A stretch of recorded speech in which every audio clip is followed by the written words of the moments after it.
Today we're going to continue working with systems of equations, but instead of graphing like we did yesterday, we're going to be solving by substitution. So these are the steps. If you need to pause the video, go ahead and do that, and we'll refer back to this as we do the examples. So the reason why you're going to use substitution today is because all of the equation sets have either a y equals or an x equals equation. So if you look at problem number 1, it says y equals, and then you have this expression, 4 minus 2x. In problem 2, it says x equals, and then you have this expression. So it's set up very nicely for a substitution problem. If it's set up in a different manner, where you would use the elimination method, which is what we will do tomorrow. So in problem number 1, it says y equals 4 minus 2x. So I found my y equals. I'm going to substitute that expression that I circled into the other equation. So I know where to substitute it into because it's equal to y, so it's equivalent to just the letter y. So I'm going to replace in the 3x plus 2y equation, I'm replacing the y with that expression, 4 minus 2x. Now, in step 3, I'm going to solve for that variable. The only variable I have left is x, so I'm going to solve for x. I'll distribute my 2. I've got 8 minus 4x. Combine my like terms. I have negative x plus 8 equals 1. Subtract 8. I have negative x equals negative 7. And divide by negative 1, and I get x equals 7. That's step 3. So now I need to find my y coordinate. I have my x coordinate of my solution, but now I need to go back. I'm going to go back to either the y equals or the x equals. In this equation, it said y equals.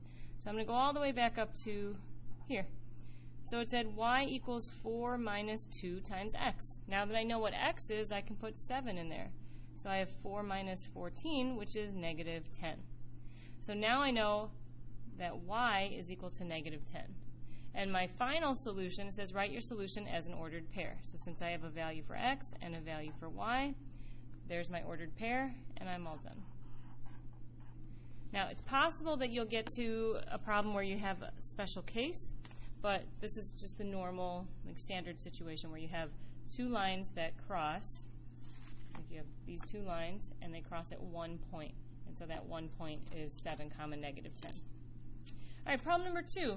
I'm going to look for my x equals. I've got my expression, and I need to substitute that into the other equation, just replacing the x. So instead of x plus 2y equals negative 1, I'm going to say I have 3y plus 9 plus 2y equals negative 1. Now I have only one variable, so step 3 is solve for that variable. 3y plus 2y is 5y. Then I'm going to subtract 9 on both sides. 5y equals negative 10. And I'm going to divide by 5. So I get negative 2.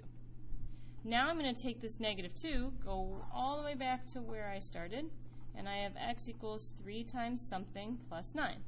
Well, now I know that something is negative 2. So I have x equals negative 6 plus 9, and x equals 3.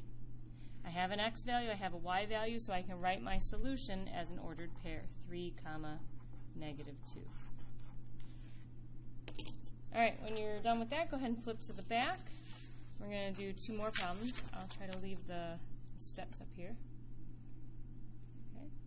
All right, problem number 3. I'm looking for x equals or y equals. So I have x equals. Problem 4, I have x equals.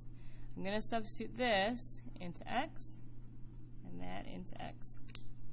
All right, so I'm going to do 2 times something plus 12y equals 13. That something is 4y plus 4. So distributing, I have 8y plus 8 plus 12y equals 13. And then I need to combine my like terms. So 8 plus 12 is 20y. And then I need to undo my 8. 20y equals 5 and divide by 20. And I get y equals 1/4. If I were to reduce 5 over 20, I get 1/4. You could write it as a decimal if you want to say 0.25, but I'll just leave it as 1/4. All right, and then I'm going to go back to here. So x equals 4 times something plus 4, and that something is 1/4. So 4 times 1/4 is actually 1, and 1 plus 4 is 5. So my final solution is an ordered pair, 5 comma 1/4. Make sure that you put your ordered pair in the right order. So I want x first and then the y. All right, final problem. I've got x equals, so I have that quantity circled. I'm going to take this, substitute in here, so I have 4 times 2 minus 3y plus 12y equals 8. So I replace my x with 2 minus 3y. All right, if I distribute, I get 8 minus 12y plus 12y equals 8. So I'm going to combine my like terms. Negative 12y plus 12y is 0. So these are going to cancel out. So I'm going to be left with 8 equals 8. So this is my special solution. So normally I would try to solve, but there's no variable to even solve for. There's no x's and no y's. So you kind of can skip over step 3 and 4. We're going to go to our special case. And is this a true statement? Is 8 really equal to 8? Well, yeah, that's true. So this tells me I have infinitely many solutions. That's the situation that we talked about yesterday, where you've got 2 lines, and one line is there, and the other line is right on top of each other. Now, I don't know if that line looks like that, but just in general, you'll have 2 lines directly on top of each other, so they have infinitely many points where they coincide, and therefore you have infinitely many solutions.